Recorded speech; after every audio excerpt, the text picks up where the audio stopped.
Have you ever found yourself standing right there at a sort of crossroads? One path looks comfortable, familiar, safe, but the other one, it demands something, something more from you.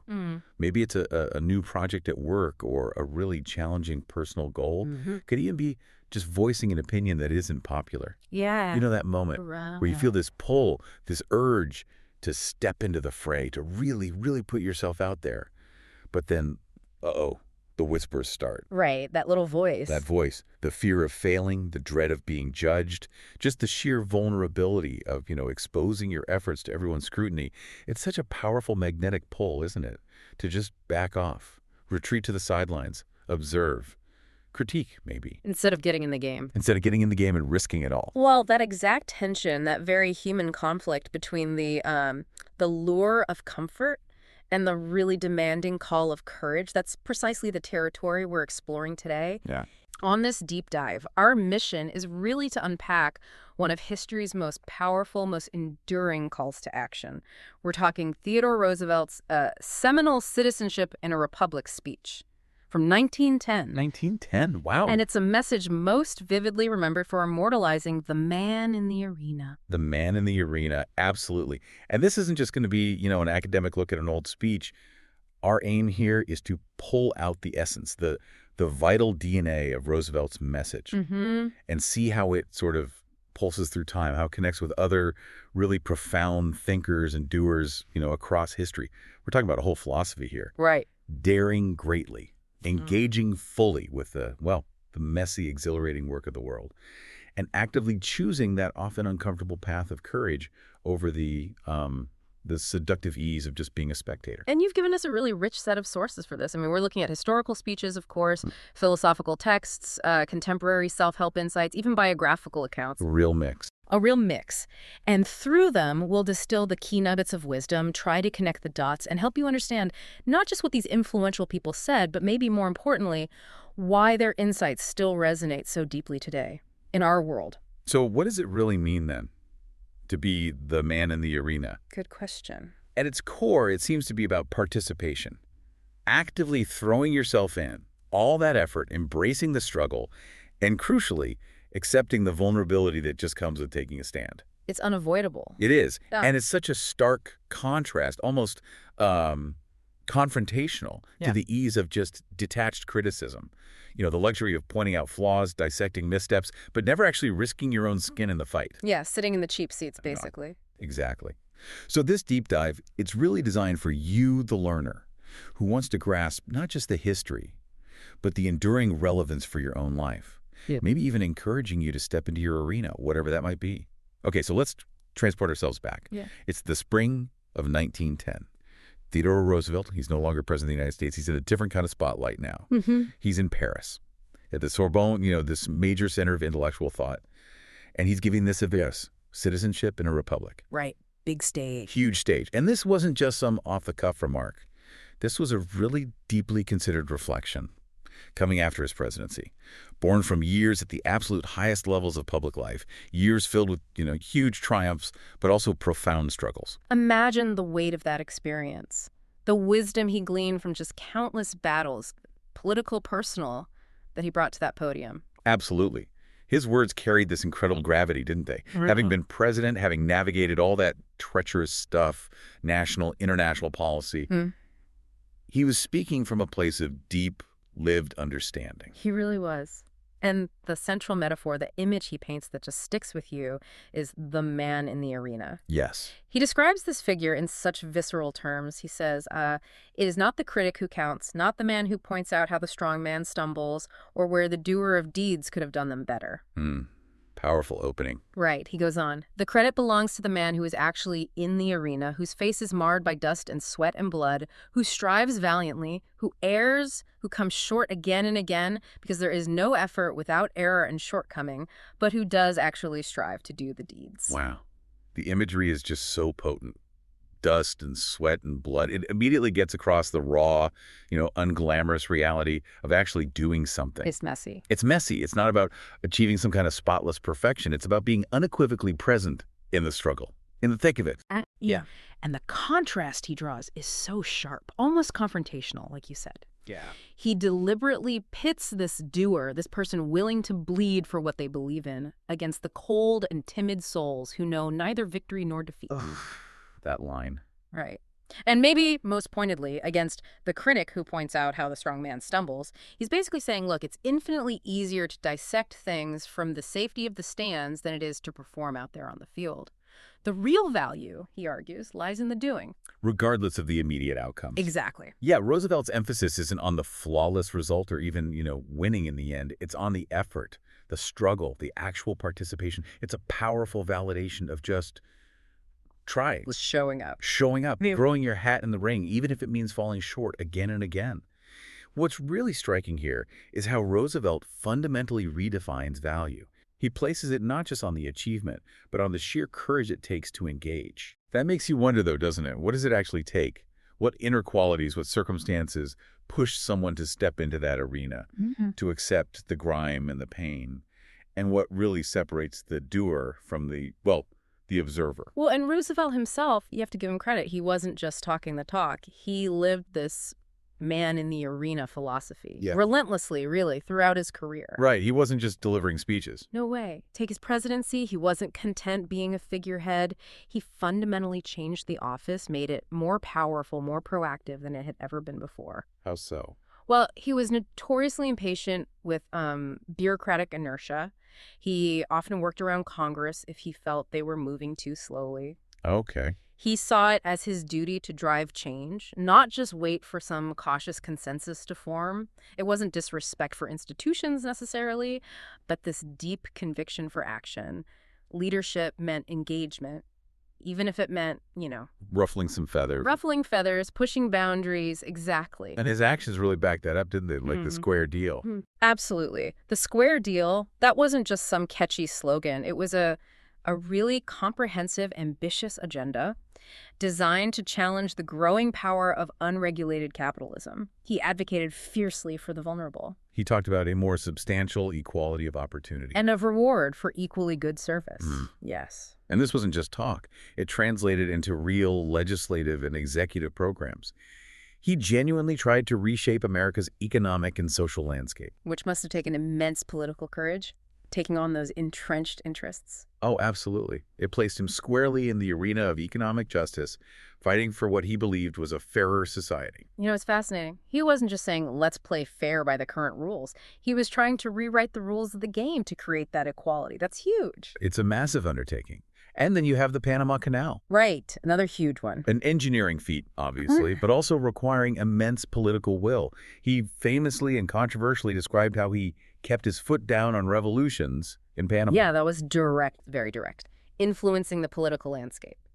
And then he said he simply lifted his foot to facilitate the canal's construction. His conviction was that the canal was demanded by the honor of the United States and the interest not only of the United States, but of the world. So he acted decisively, believing it was necessary for global good, national honor, efficiency. Right. Rather than waiting for every political detail to align perfectly, it was bold, high stakes, defined him as a man of action. And his vision went beyond just geopolitics, right? He was way ahead on environmental issues, too. Way ahead of his time. His dedication to conservation, preserving huge areas of natural beauty like those ancient groves of trees, it was revolutionary back then. He saw preserving beauty as practical. Exactly. He said it was nothing more practical in the end than the preservation of beauty. It wasn't about economic exploitation for him. It was about protecting enduring values. He acted on long-term ecological principles, even when faced with immediate practical arguments, favoring short-term profit. So he was willing to challenge the prevailing view of nature as just a resource, fight for its inherent value. Yes, a profound commitment to future generations, placing him firmly in the arena of environmental stewardship. And even on social issues. He was quite progressive for his time, wasn't he? Women's rights, for instance. He was a vocal advocate. Believed women should have unrestricted access to every field of labor, equal pay for equally valuable work. He put it very simply. Whether a writer or a painter or a singer is a man or a woman makes not the slightest difference, provided that the work he or she does is good. That's pretty clear. Very clear. A reflection of his belief in meritocratic participation. Radical for many back then, but it showed his willingness to stand up for fairness, even when it challenged traditional gender roles. So when you put all these pieces together, Yeah. His presidency, the Square Deal, Panama, conservation, even women's rights. Yeah. It paints a picture of someone constantly in the arena. Consistently. A powerful exemplification of his own philosophy. He wasn't just talking about it, he was doing it, tackling everything from huge infrastructure projects to these early battles for social justice and environmental protection, often pushing against the norms, risking political capital. Which brings us back to that question. What inner qualities are essential for that kind of sustained engagement, that kind of Um, courage? that's the critical next step, moving beyond the external actions into the complex inner landscape. So Hmm. what are those qualities? Courage, vulnerability, resilience, they seem key, right? Yeah. And it's fascinating how modern research seems to echo Roosevelt's message from over a century ago.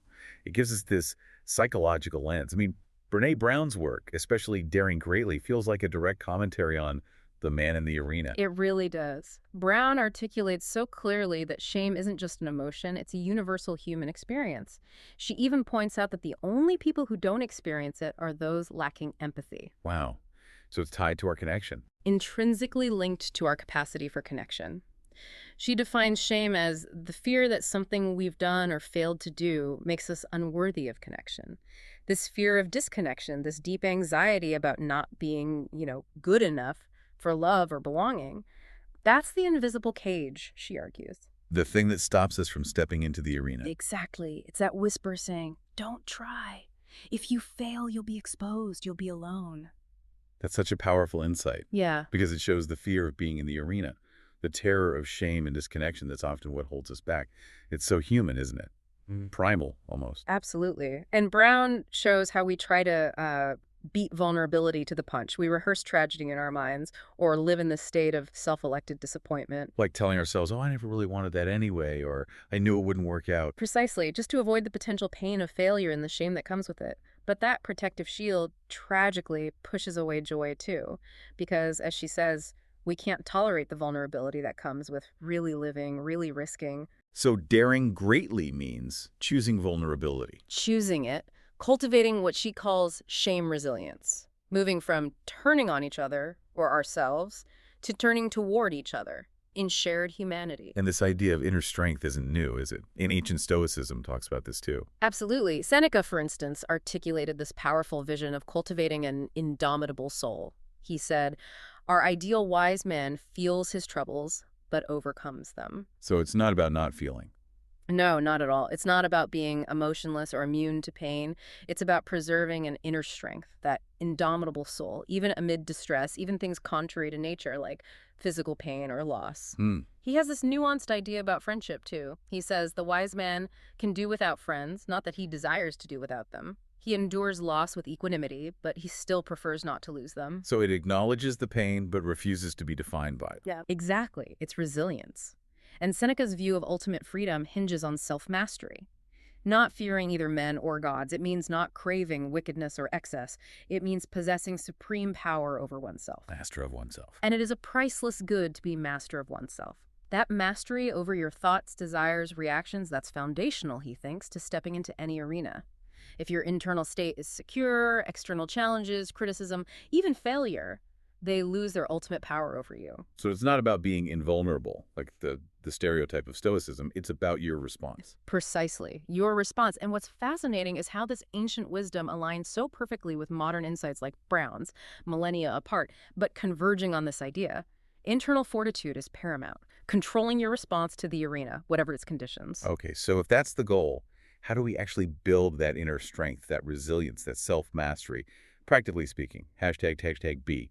Mindset, belief, and goal orientation. Well, building that inner strength often starts with consciously cultivating our mindset, what we choose to believe, how we orient ourselves toward our goals. Like Viktor Frankl. His experiences seem like the ultimate example of this. Absolutely. Frankl's search for meaning, even in the unimaginable horror of the concentration camps, is maybe the most profound testament to this. He saw prisoners fighting this desperate last attempt to retain his self-respect. Against forces trying to dehumanize them. Exactly. And to lose that internal struggle, he said, was to lose the feeling of a person, a being with thoughts, inner freedom, and personal values. It was a battle fought entirely inside. In the inner arena. The inner arena, yes. Frankl's insight is just incredible. The power of the human spirit to find purpose even when everything external is stripped away. He chose to see his experiences, however horrific, not as just random suffering, but as opportunities for growth, for meaning. He said something like, to have experienced is the most real form of life. Yes, that transforms even the worst adversity into a source of meaning. It's this powerful internal engine for perseverance, a conscious decision to anchor yourself in something bigger than the immediate pain. A revolutionary act, really. It's staggering.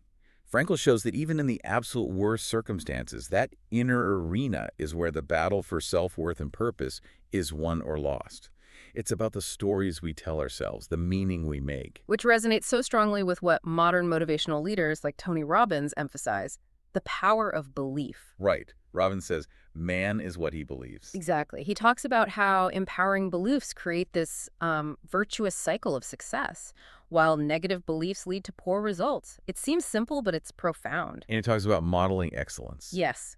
Studying and replicating not just the behaviors, but crucially the belief systems, even the physiology of successful people. It's a path to personal achievement, not just imitating, but strategically adapting. So you build on proven foundations. Right. But Robbins stresses, it's not just about beliefs or knowledge. Success isn't just about knowledge, it requires action. You have to become a doer, not just a thinker. Echoing Roosevelt directly. And his warning, if you do what you've always done, you'll get what you've always gotten. Stark, isn't it? Underscores the absolute need for action, for stepping into that arena, trying something new. And Earl Nightingale, he talked about the gold mine between your ears. He did, highlighting the critical importance of setting a definite and clearly defined goal. Nebulous desires get you nowhere. Ideas, he said, are worthless unless acted upon. He encouraged people to let your mind soar.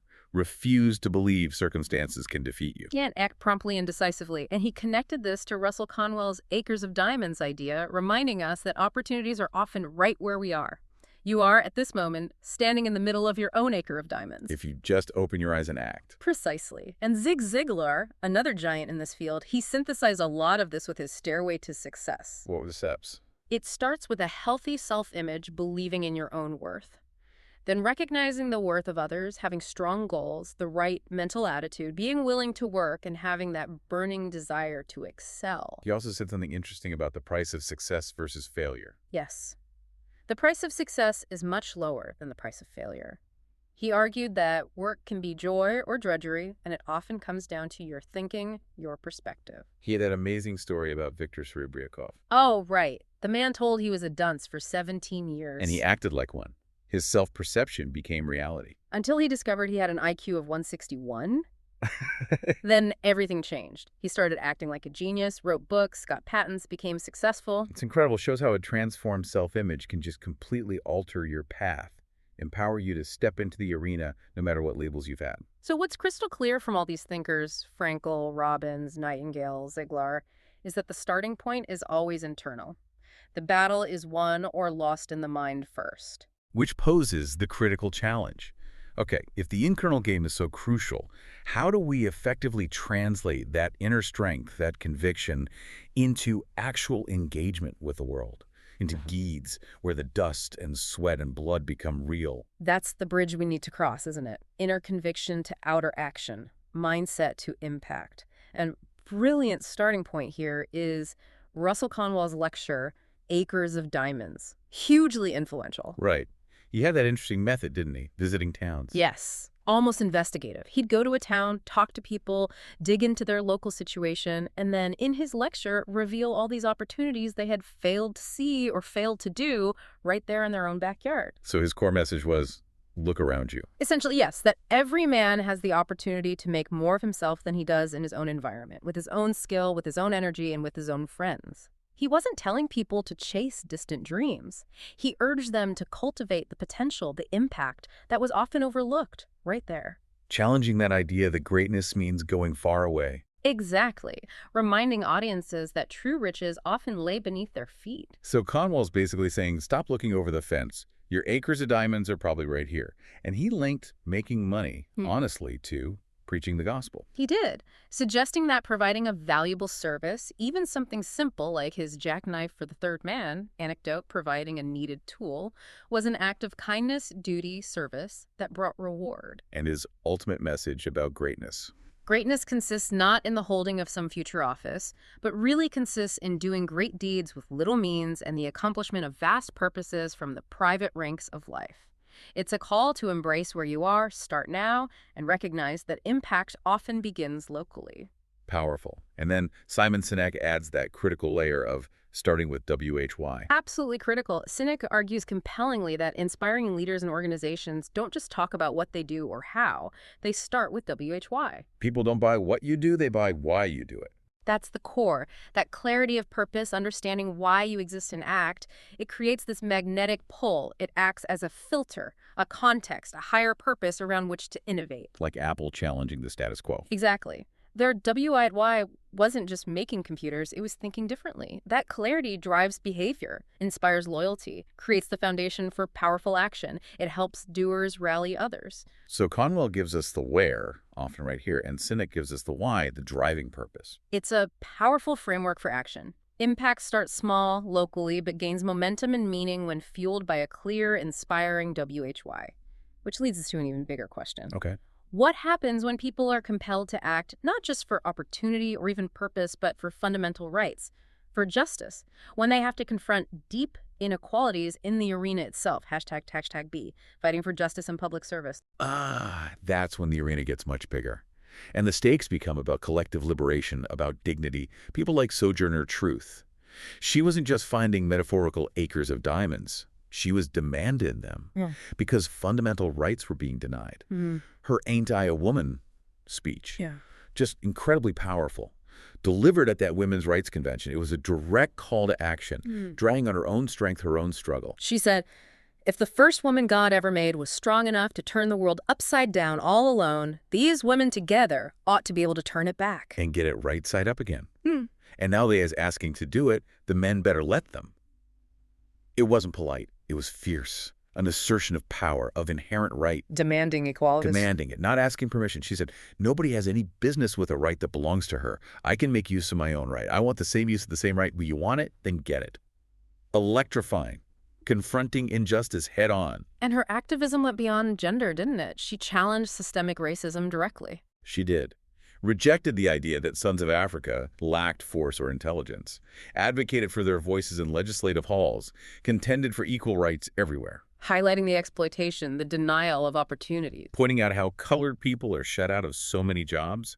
Her life embodied stepping into the arena not just for herself, but to tear down the walls preventing a whole people from accessing their acres of diamonds. And Frederick Douglass, another giant in this fight. His speech, "What to the slave is the 4th of July," still one of the most potent critiques of American hypocrisy ever. Just searing. A scathing indictment of the revolting barbarity and shameless hypocrisy of the internal slave trade, completely belying any claims of liberty. But crucially, he also asserted every citizen's right to form an opinion of the Constitution. Arguing it was fundamentally a glorious liberty document. Yes, when interpreted correctly, without the stain of slavery. It wasn't just a lament, it was an intellectual, moral call to engage politically, to fight for the nation's founding principles, demanding they be lived up to.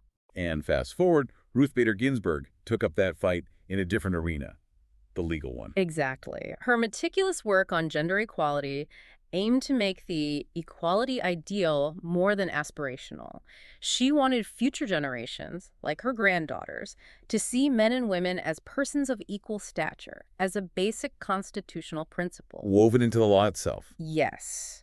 And she courageously supported using race-conscious criteria to bring the races together, distinguishing that sharply from policies designed to keep them apart. And her dissent in the Ledbetter case. A prime example. She didn't just disagree with the court's ruling on pay discrimination. She explicitly called on Congress to fix it. The ball is in Congress's court, she famously said. So it wasn't just a legal opinion, it was advocacy for systemic change. Profound advocacy, ensuring the law reflected reality and fostered true equality. And this call for collective action, for the greater good. It finds maybe its most iconic expression in JFK's inaugural address. Ask not what your country can do for you, ask what you can do for your country. One of the most memorable lines ever. And he extended it globally, too. My fellow citizens of the world, ask not what America will do for you, but what together we can do for the freedom of man. A direct, stirring appeal for active, collective participation, pledging To convert our good words into good deeds, a call to global citizenship. Les Brown more recently echoed this too, didn't he? Community engagement, making a difference. He did. He talked about becoming a controversial figure by speaking out against injustice, advocating for political awareness, organizing voter drives, peaceful demonstrations. And his personal motivation, Yeah. make my mama proud. Yes, and proving wrong those who called him a loser. It shows how individual drive can fuel collective good. He encouraged young people to identify something they can do together for the collective good, like helping seniors, reducing school violence, forming study groups, emphasizing unity and shared purpose in the community arena. So we've journeyed from individual ambition, those personal acres of diamonds, to this imperative of collective action, fighting for rights for everyone. What really shines through is how these figures consistently tie their personal effort, their stepping into the arena, to a larger societal good. They weren't just in it for themselves. They were there for a cause, a principle, a community, something bigger than their own aspirations. It's incredibly compelling, this consistent thread of individuals entering the arena not just for personal gain, but for justice, for the marginalized, for the community's well-being, often against huge odds. It's a testament to courageous, principled action, which leads us to a crucial, almost philosophical question now. Okay. If these doers are so vital for progress, what role then do the critics play? And how do we tell the difference between productive critique, the kind that helps, and just mere cynicism, detached, unconstructive observation? That's such an important distinction, isn't it? Mm. Roosevelt, in that speech, he didn't mince words about the perils of a certain type of critic. No, he didn't. He talked about those cold and timid souls who know neither victory nor defeat. Their main role, as he saw it, is just pointing out flaws, picking apart efforts without ever investing their own energy in building or participating. They stay in that comfortable, insulated bubble, safely observing, judging, never risking the dust and sweat and blood. Exactly. Yeah. And that kind of criticism, especially from people who haven't risked anything themselves, it can really sting, can't it? Oh, yeah. Kurt Vonnegut had that great anecdote about the Associate Justice X at a commencement. Oh, right, bringing the binder full of bad reviews. Yeah, a huge black ring binder full of bad reviews of his own decisions, acting out this grudge match against his critics. Vonnegut Riley notes, justices probably hate critics as much as playwrights do. At least the moronic, wicked, corrupt critics who criticize me. Huh. But it highlights something real, doesn't it? Even people in these high-impact roles aren't immune. It shows the vulnerability in putting your work, yourself, out there. It really does. Even Supreme Court justices deep in the arena feel the sting. It reminds us how vulnerable doing really is. It's easy to say, ignore the critics, but their words can still land.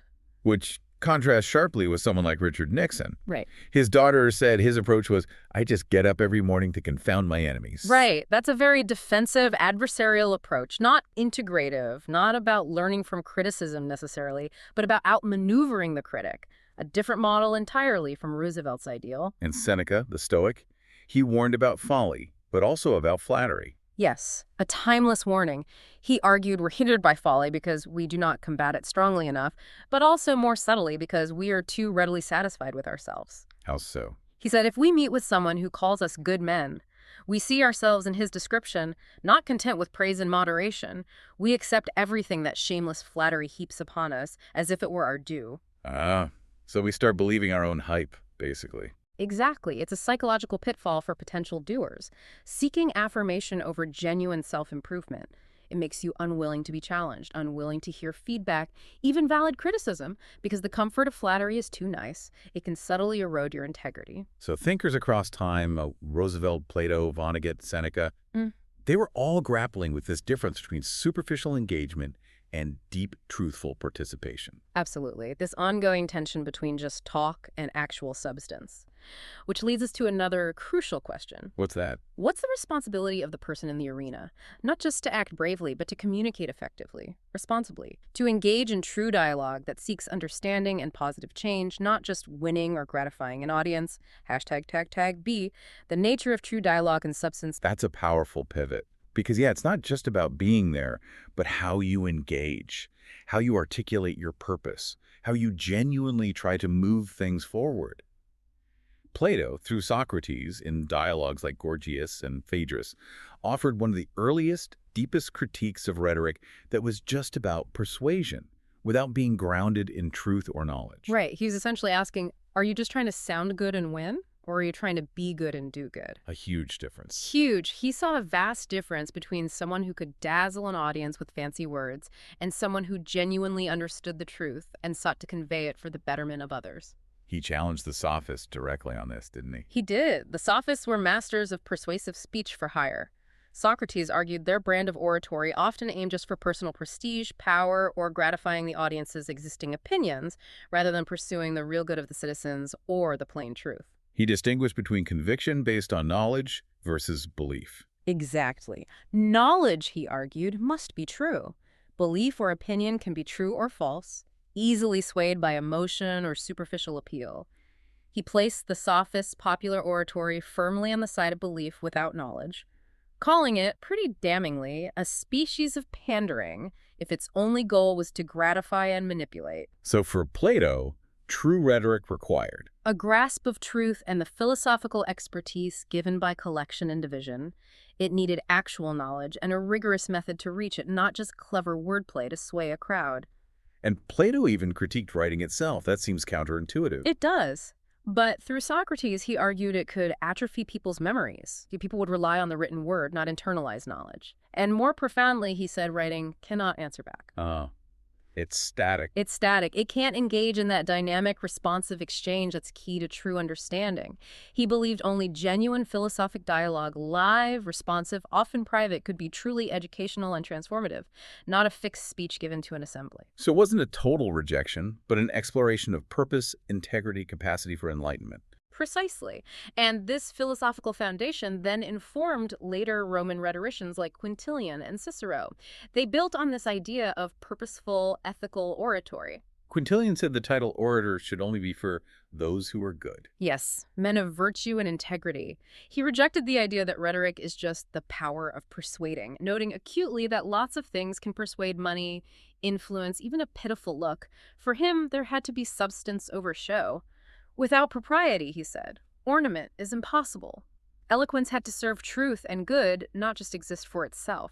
So again, it's not enough just to be in the arena. You need to communicate with purpose and integrity. The contrast seems clear. Are you speaking to genuinely persuade, enlighten, move towards good, or just to impress, gratify egos, win a fleeting argument? Exactly. And Cicero, the master orator, he exemplified this. He taught how to state our facts like advocates, not witnesses, meaning don't just present raw info. Give compelling reasons, use appropriate emotion, structure your argument to make it credible and persuasive, not just factually correct. And he stressed anticipation, thinking about the opponent's arguments. Heavily stressed it. A good advocate, a truly effective doer in the arena, actively anticipates counter-arguments, even imaginary ones. That foresight, that preparedness, that intellectual engagement with other viewpoints, that itself is a profound act of strategic engagement. It's a hallmark of a doer who values the integrity of the whole discussion. Hashtag outro. Wow. What a profound journey we've taken today. We started by really digging into Theodore Roosevelt's timeless, visceral call to be the man in the arena. That figure marred by dust and sweat and blood, but whose spirit is defined by valiant striving. From there, we explored the intricate inner workings, courage, vulnerability, resilience. We traced Brené Brown's modern psychological insights back to Seneca's ancient Stoic wisdom, saw how an indomitable mindset, shaped by belief and goals, empowered people like Viktor Frankl to find meaning, even in the absolute darkest places. We then looked at how that powerful inner game translates directly to the outer world of action. Whether it's seizing those local acres of diamonds like Russell Conwell urged, or being driven by a deep, inspiring W8Y, as Simon Sinek suggests. Or fighting for fundamental justice and public service. We saw that unwavering courage in figures like Sojourner Truth, Frederick Douglass, Ruth Bader Ginsburg, John F. Kennedy. And finally, we wrestled with that critical distinction between productive engagement and the easy comfort of empty criticism, drawing on Plato, Quintilian, others, all pointing toward the power of purposeful, truthful communication. The message woven through all of this, it isn't just relevant today. It feels startlingly urgent, doesn't it? In our world, saturated with information, social media echo chambers, political polarization, Roosevelt's call to dare greatly feels more vital than ever. It really does. It's incredibly easy now to be a critic online, isn't it? To point out flaws from a safe distance, to disengage when things get tough. So easy. But it's infinitely harder and profoundly more impactful to truly engage, to risk that dust and sweat and blood for something you believe in, to step into the arena, strive valiantly, contribute to the collective good, even if it means, like Roosevelt said, coming up short again and again. So as you reflect on this deep dive, think about the arenas in your own life, professional, personal, community arenas. Okay. Maybe allow yourself to sit with this provocative thought. Okay. In what small or grand arena are you being called to act today? And what would it truly look like for you to answer that call? Not as a silent observer offering commentary from the sidelines, Huh. but as a courageous participant, willing to put your own efforts, your own passion, your own vulnerable self on the line for something that truly matters.